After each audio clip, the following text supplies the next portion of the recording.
오늘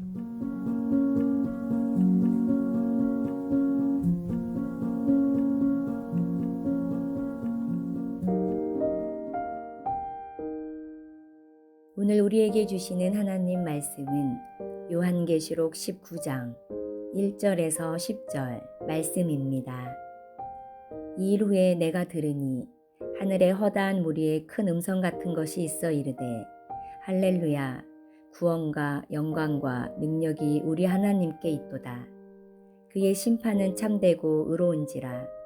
음행으로 땅을 더럽게 한 큰 음녀를 심판하사 자기 종들의 피를 그 음녀의 손에 갚으셨도다 하고, 두 번째로 할렐루야 하니 그 연기가 세세토록 올라가더라. 또 24장로와 네 생물이 엎드려 보좌에 앉으신 하나님께 경배하여 이르되 아멘 할렐루야 하니, 보좌에서 음성이 나서 이르시되 하나님의 종들 곧 그를 경외하는 너희들아, 작은 자나 큰 자나 다 우리 하나님께 찬송하라 하더라. 또 내가 들으니 허다한 무리의 음성과도 같고 많은 물소리와도 같고 큰 우레소리와도 같은 소리로 이르되 할렐루야, 주 우리 하나님 곧 전능하신 이가 통치하시도다. 우리가 즐거워하고 크게 기뻐하며 그에게 영광을 돌리세. 어린 양의 혼인 기약이 이르렀고 그의 아내가 자신을 준비하였으므로 그에게 빛나고 깨끗한 세마포 옷을 입도록 허락하셨으니 이 세마포 옷은 성도들의 옳은 행실이로다 하더라. 천사가 내게 말하기를 기록하라.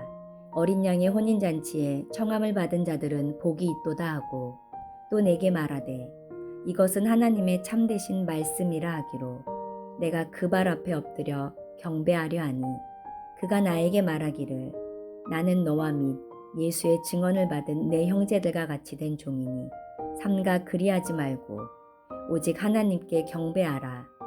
예수의 증언은 예언의 영이라 하더라.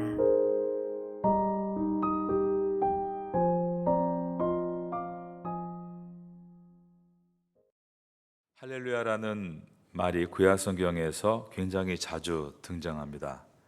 히브리어로 너희는 주를 찬송하라라는 뜻인데, 구약 성경에 그렇게 많이 등장하는 할렐루야가 신약 성경에는 딱 한 군데에 등장합니다. 그것이 바로 오늘 본문인 계시록 19장에서입니다. 신약 성경에서 딱 한 군데에 나오는데 이 한 군데에서 4번이나 연속적으로 나오고 있습니다. 일곱인 일곱 나팔, 7대접의 재앙이 끝나고 음료와 바벨론의 심판이 다 끝난 뒤에 이제 주님의 다시 오심을 앞두고 하늘의 문이 열리면서 수많은 천국 백성의 승리의 찬양의 심포니가 퍼지게 되는데, 이때 찬양의 내용이 할렐루야입니다. 오늘 본문에 나오는 4번의 할렐루야 가운데 첫 번째 할렐루야는 구원의 할렐루야입니다. 오늘 본문의 첫 절인 요한계시록 19장 1절을 보겠습니다. 일 후에 내가 들으니 하늘에 허다한 무리에 큰 음성 같은 것이 있어 이르되 할렐루야, 구원과 영광과 능력이 우리 하나님께 있도다. 두 번째 할렐루야는 심판의 할렐루야입니다. 2절과 3절에 있는 말씀입니다. 그의 심판은 참되고 의로운지라. 음행으로 땅을 더럽게 한 큰 음녀를 심판하사 자기 종들의 피를 그 음녀의 손에 갚으셨도다 하고, 두 번째로 할렐루야 하니 그 연기가 세세토록 올라가더라.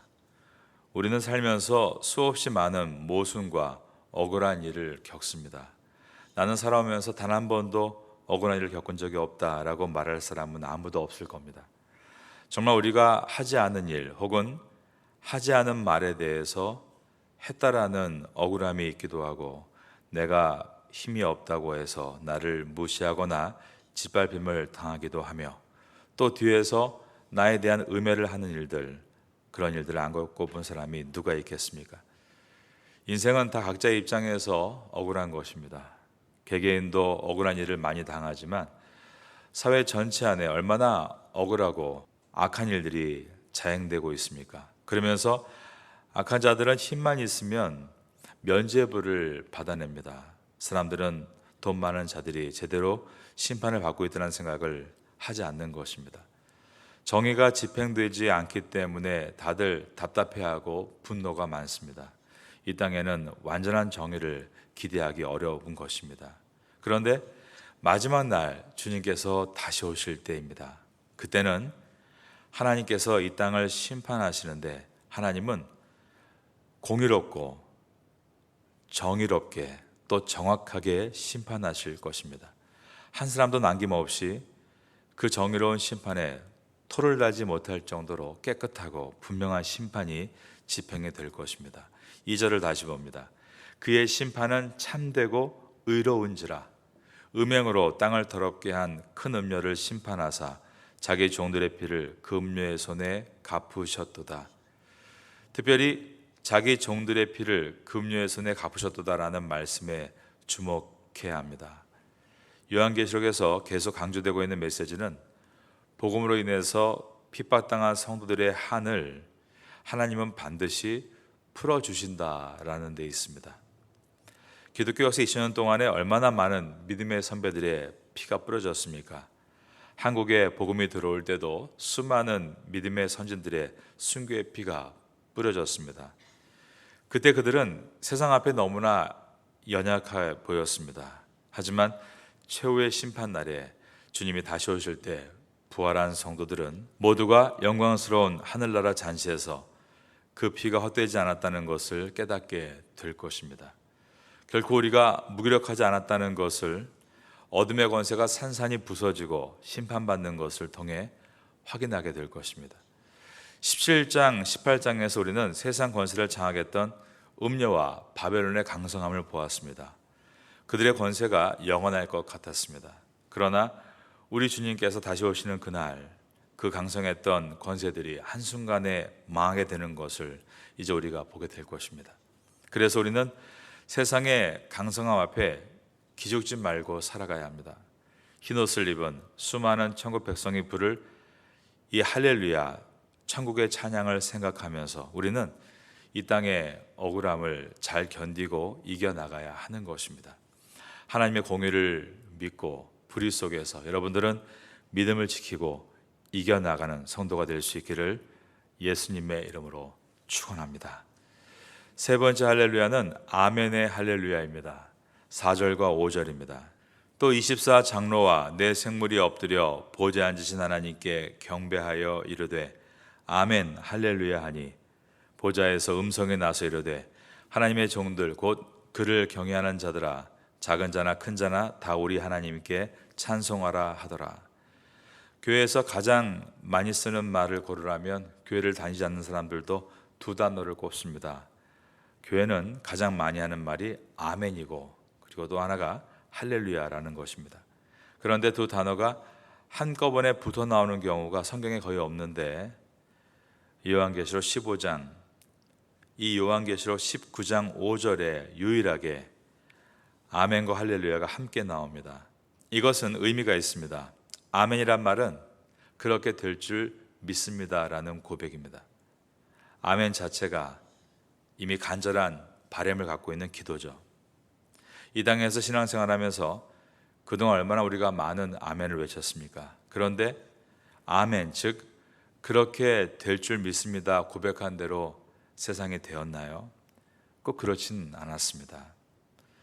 어떤 때는 우리의 이기심 때문에, 어떤 때는 우리가 잘못 구했기 때문에 안 된 것들도 물론 있지만 하나님의 선하신 그 모든 뜻이 이 땅에 다 이루어지지 않은 것 분명히 있다는 것입니다. 왜냐하면 하나님께서는 역사의 주관자로 하나님의 시간의 때에 따라서 그 모든 것을 이루시는데 이제 세상의 마지막 날에는 그 모든 하나님의 뜻이 이루어지기 때문에 아멘이 이루어지는 것입니다. 그렇게 될 줄로 믿습니다 했던 모든 고백이 이루어지는 날이 바로 주님께서 이 땅에 오셔서 심판하시는 그 마지막 날입니다. 우리의 모든 구원이 완성되는 그날, 모든 밀렸던 아멘이 다 이루어지는 그날입니다.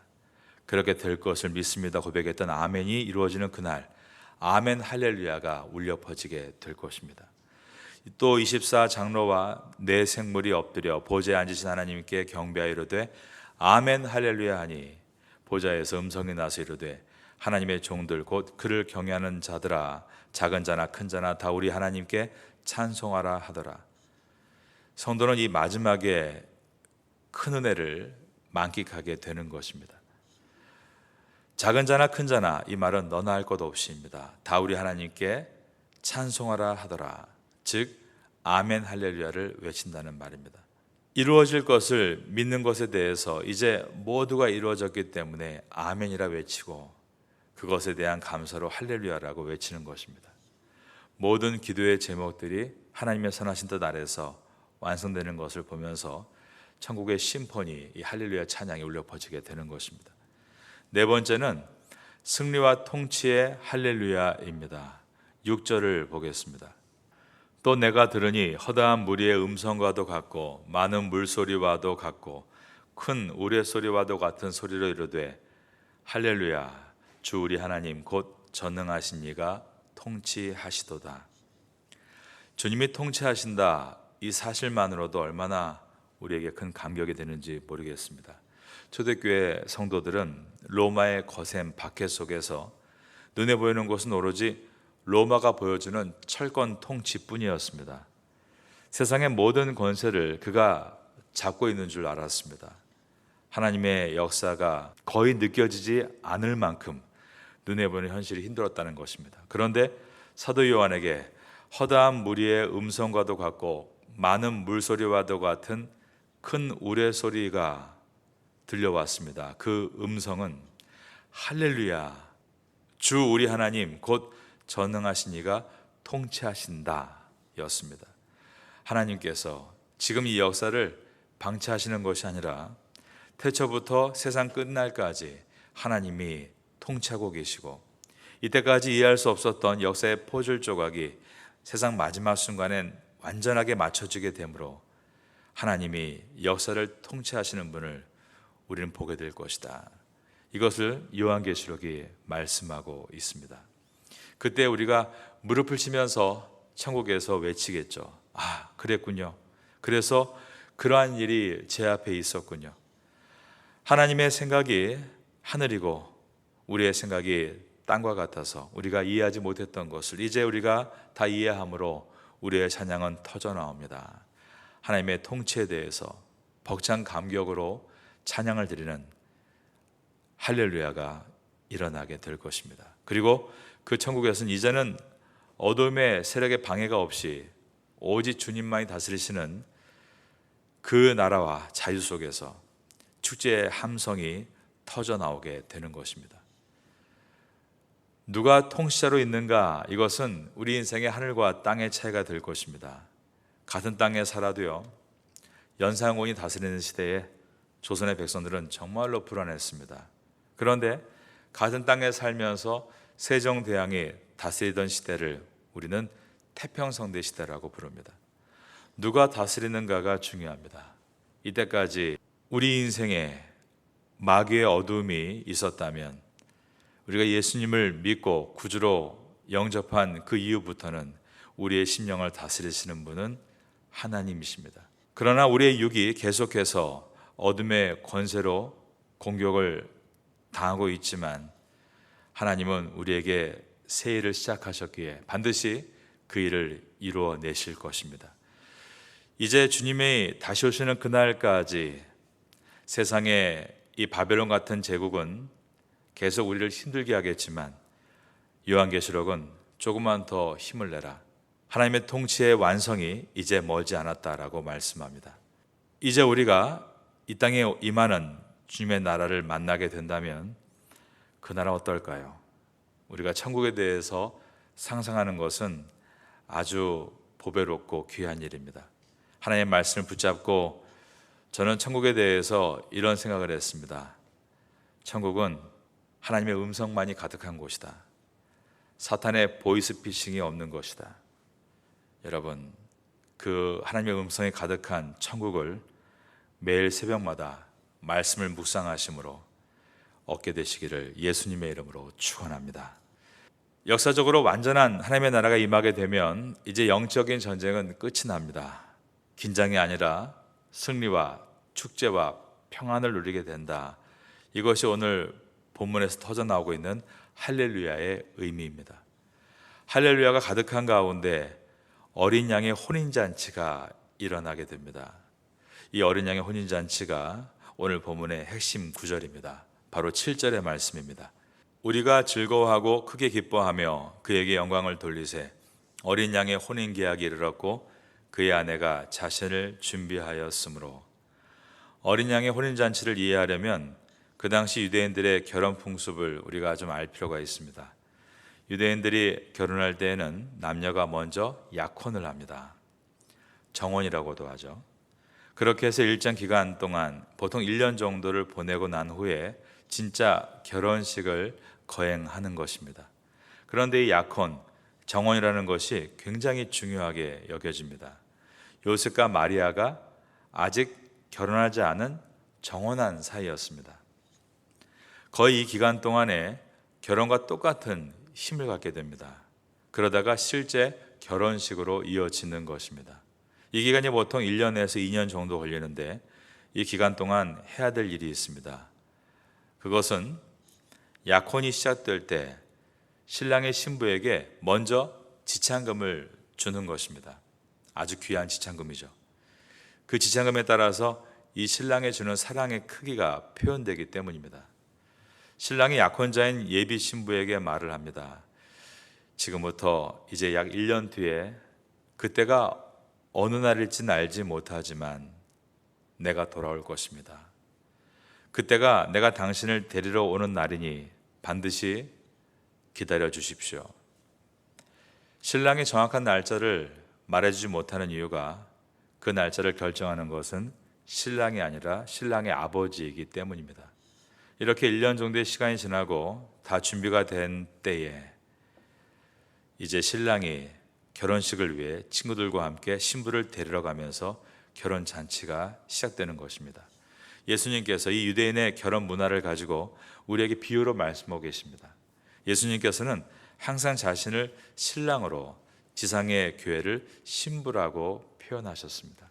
주님께서 우리를 구원하시기 위해 십자가에서 고귀한 보혈을 흘리셨죠. 이것은 신랑 예수님이 우리와 약혼하시기 위해 지불하신 사랑의 지참금입니다. 세상에서 가장 비싼 지참금입니다. 그것은 저와 여러분이 얼마나 하나님 앞에 귀한 존재인가를 보여주신 사건입니다. 그래서 예수님께서 십자가에 돌아가시던 그 순간부터 지금까지, 즉 주님이 다시 오실 때까지가 바로 정혼한 신부가 신랑을 기다리는 시간과 마찬가지입니다. 어린 양의 혼인 계약이 이르렀다는 말은 이제 결혼식의 때가 얼마 남지 않았다는 뜻입니다. 우리가 즐거워하고 크게 기뻐하며 그의 영광을 돌리세. 어린 양의 혼인 계약이 이르렀고 라고 되어 있습니다. 그의 아내가 자신을 준비하였으므로. 그런데 오늘 메시지에서 가장 중요한 것은 이 기다리는 시간 동안에 신랑과 신부 양측 모두가 준비하는 것이 있다는 데 있습니다. 초대교회 당시의 결혼 문화를 보면 신랑은 무엇을 준비하는가 하면 신부를 데려와 살 집을 준비해야 했습니다. 이 과정을 아버지가 도와주는 것입니다. 신부를 데려올 집을 만드는데 그 과정이 굉장한 정성과 지혜가 요구가 됩니다. 그래서 이 준비가 다 됐다 싶으면 이제 1년쯤 지나서 신랑 아버지가 아들에게 가서 신부를 데려오라라고 말을 하는 것입니다. 그러면 신랑이 기쁨이 가득해서 친구와 함께 신부 마을로 가면 마을 어귀에서부터 소식이 전해집니다. 그러면 신부가 불이 나게 화장을 하면서 기름이 담긴 등을 가지고 신랑을 맞이하러 나오는 것입니다. 온 동네가 결혼잔치에 들어가는 순간입니다. 예수님은 십자가의 죽음을 앞두고 자신이 신랑의 의무를 다했다라고 말씀하셨습니다.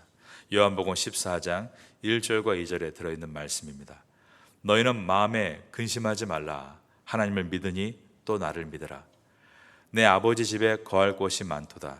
그렇지 않으면 너에게 일렀으리라. 내가 너희를 위하여 거처를 예비하러 가노니. 내가 너희를 위하여 처소, 즉 거처를 예비하러 간다. 즉 이 말은 예수님은 지금 무엇을 하고 계시는가? 천국에서 우리의 거처를 예비하신다라는 뜻입니다. 이런 얘기를 하게 되면 건설업에 일하는 분들은 답답해합니다. 우리 업계는 50층 스카이타워도 몇 년이면 짓는데 왜 예수님은 우리를 데려갈 집을 짓기 위해 그렇게 오랜 동안 시간을 보내신단 말입니까? 그런데 여러분, 예수님은 우리를 위해서 하우스, 건물을 지으시는 것이 아니라 가정을 지으시는 것입니다. 천국에 대해서 자기의 경험을 따라 다양한 상상을 할 수 있습니다. 그러나 중요한 것은 천국은 우리가 그 어떠한 상상을 하든 그 상상을 뛰어넘는 좋은 곳이라는 사실입니다. 유대 전통에서 신부가 이 1년 동안 하는 핵심 준비가 두 가지였습니다. 신부는 첫 번째, 순결을 지키는 것이었습니다. 약혼한 기간 동안 이 남자 저 남자를 절대 만나서는 안 됐습니다. 두 번째는 신랑 집에 가서 살 준비를 시작합니다. 이제는 몸은 친정에 있지만 마음은 시집에 가 있습니다. 그래서 신랑은 무엇을 좋아하는지, 신랑의 집의 가풍은 어떤 것인지, 가치관은 무엇인지, 그런 것들을 생각하는 것입니다. 그 집안이 교수 집안이라면 책을 많이 가져가야 하고, 그 집안이 음악가 집안이라면 자기도 음악 취향을 좀 높여놔야 하는 등 준비가 필요한 것입니다. 첫째가 순결을 지키는 것이고, 둘째가 시집갈 집에 대해서 준비를 하는 것입니다. 자, 이 사실을 염두에 두고 19장 7절과 8절을 보겠습니다. 우리가 즐거워하고 크게 기뻐하며 그에게 영광을 돌리세. 어린 양의 혼인계약이 이르렀고 그의 아내가 자신을 준비하였으므로 그에게 빛나고 깨끗한 세마포 옷을 입도록 허락하셨으니 이 세마포 옷은 성도들의 옳은 행실이로다 하더라. 세마포 옷이 성도들의 옳은 행실이다라고 했습니다. 즉 이것이 우리가 예수 그리스도의 신부로서 준비해야 될 것입니다. 바로 성도들의 옳은 행실입니다. 이 말은 우리가 착한 일을 해서 천국에 들어가는 티켓을 확보한다는 말은 아닙니다. 이 세마포 옷은 이미 우리가 본 바와 같이 예수 그리스도의 보혈로 깨끗이 빤 옷입니다. 즉 예수님의 보혈을 통해 입혀주신 선물입니다. 구원은 우리가 뭔가를 착안해서 이루어낸 것이 아니라 오직 십자가의 보혈의 은혜로 그냥 받은 것입니다. 여기서 말하는 것은 구원을 받는 수단으로서의 옳은 행실이 아니라 구원받은 사람으로서의 옳은 행실을 말합니다.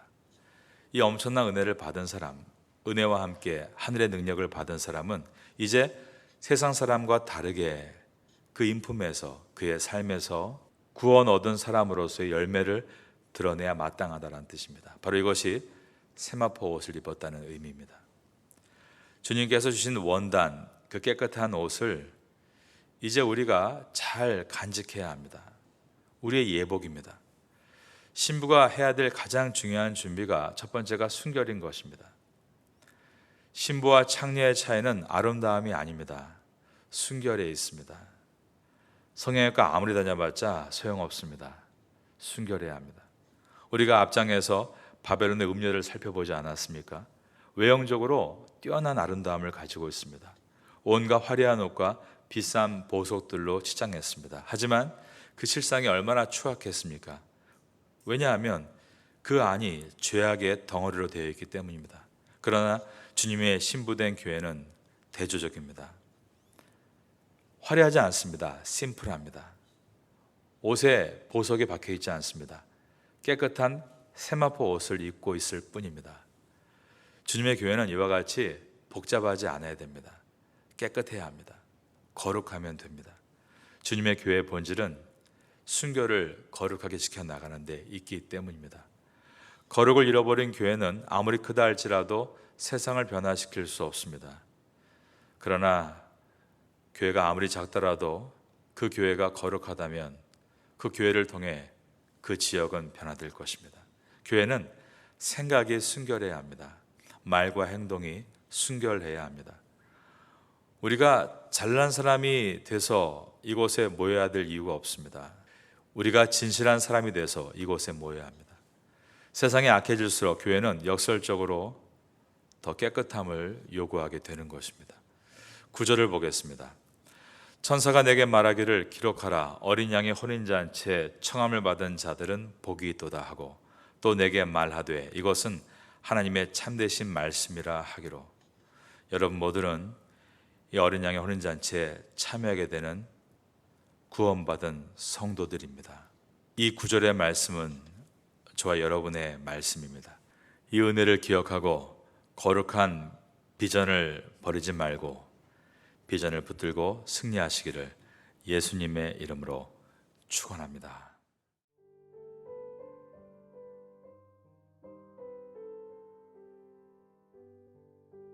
지금은 함께 기도하는 시간입니다.